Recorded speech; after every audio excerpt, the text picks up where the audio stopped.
ഈ പാട്ട് കേട്ട് കഴിഞ്ഞിട്ട് ആത്മഹത്യക്ക് പോണ ആൾക്കാർ തിരിച്ചു വന്നിട്ടുള്ള അനുഭവം ഒരുപാട് അനുഭവം. അത് അതിൻ്റെ കമൻറ്റ് വായിച്ച് അറിയാൻ പറ്റും. ഒരുപാട് പേര്.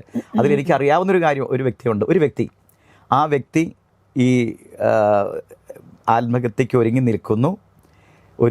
ഒരുങ്ങി നിൽക്കുന്ന സമയം അദ്ദേഹം ഒന്ന് വിങ്ങിക്കരഞ്ഞു. വീട്ടിലെല്ലാവരും ഇല്ല, ആത്മഹത്യ ശ്രമിക്കുന്നു. അപ്പോൾ ജനലിലൂടെ ഒഴുകി വന്ന അടുത്ത വീട്ടിൽ വെച്ചിരിക്കുക പാട്ട്, ഇലപൊഴിയും കാലങ്ങൾക്കപ്പുറം തളിരണിയും കാലമുണ്ടതൂർക്കണം, കവിളിലൂടൊഴുകുന്ന കണ്ണീരിനപ്പുറം പുഞ്ചിരിയുണ്ടെന്നതും ഓർക്കണം.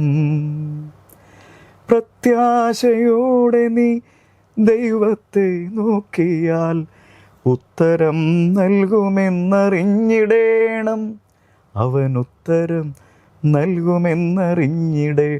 ഈ പുള്ളി ഈ ആത്മഹത്യ മറന്നിട്ട് ഇത് കേട്ട് നിന്ന് കഴിഞ്ഞിട്ട് ഒരു വലിയ ഊർജം ഇദ്ദേഹത്തിൽ നിറയുന്ന പോലെ തോന്നി.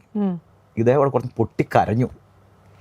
കരഞ്ഞിട്ട് കുറച്ച് നേരം തല ചായ്ച്ച മേശപ്പുറത്ത് ഇരുന്ന് കഴിഞ്ഞ് പുള്ളി ഇങ്ങനെ അവിടെ ഇരുന്നിട്ട് പെട്ടെന്ന് വാല് തുറന്ന് ഇറങ്ങി ചെന്നു. ചേട്ടോ, അപ്പോൾ അറിയാവുന്ന അയലോക്കാരാണ്, അവർക്കൊന്നും അറിയത്തില്ല ഈ പുള്ളി. അതെ, ഈ പാട്ട് ഏതാണെന്ന് ചോദിച്ചു. പറഞ്ഞു അതെ ഈ CD ആണെന്ന് പറഞ്ഞുകൊണ്ട് ഒരു CD ആണ് അവരെടുത്തിട്ട് കൊടുത്തു. ഈ മനുഷ്യൻ അത് നോക്കിയിട്ട് അതിൽ ഫോൺ നമ്പർ കളക്ട് ചെയ്തു, വിളിച്ചു. പീറ്റർ ചേരാനിൽ വരുന്നേ. പീറ്റർ ഫോൺ എടുത്തു. സാർ എവിടെയാന്ന് ചോദിച്ചു. ആരാന്ന് ചോദിച്ചു. ഈ വ്യക്തിയുടെ പേര് പറഞ്ഞു, സ്ഥലമൊക്കെ പറഞ്ഞു. സാർ എവിടെയാണല്ലോ, എനിക്കൊന്ന് കാണണം പുള്ളി പറഞ്ഞു. എന്തിനാ കരയുന്നേ?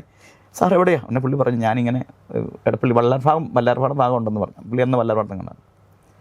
ഈ മനുഷ്യൻ കാറും എടുത്ത് പീറ്റർ ചെന്ന് കണ്ടതേ കെട്ടിപ്പിടിച്ച് ഏങ്ങളടിച്ച് അങ്ങ് കരഞ്ഞിട്ട് പറഞ്ഞു, സാറേ ഈ പാട്ടാണ് എന്നെ ആത്മഹത്യയിൽ തിരിച്ചെന്ന് പറഞ്ഞു.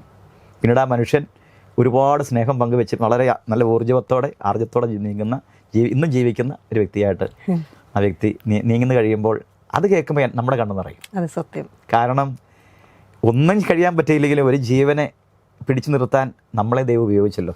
അതെ, നമ്മുടെ മഹിമയല്ല അത്, ദൈവം അത് ഉപയോഗിച്ചപ്പോൾ നമ്മളെ ഉപകരണമായി സെലക്ട് ചെയ്തല്ലോ എന്നുള്ള ഒരു ആനന്ദം.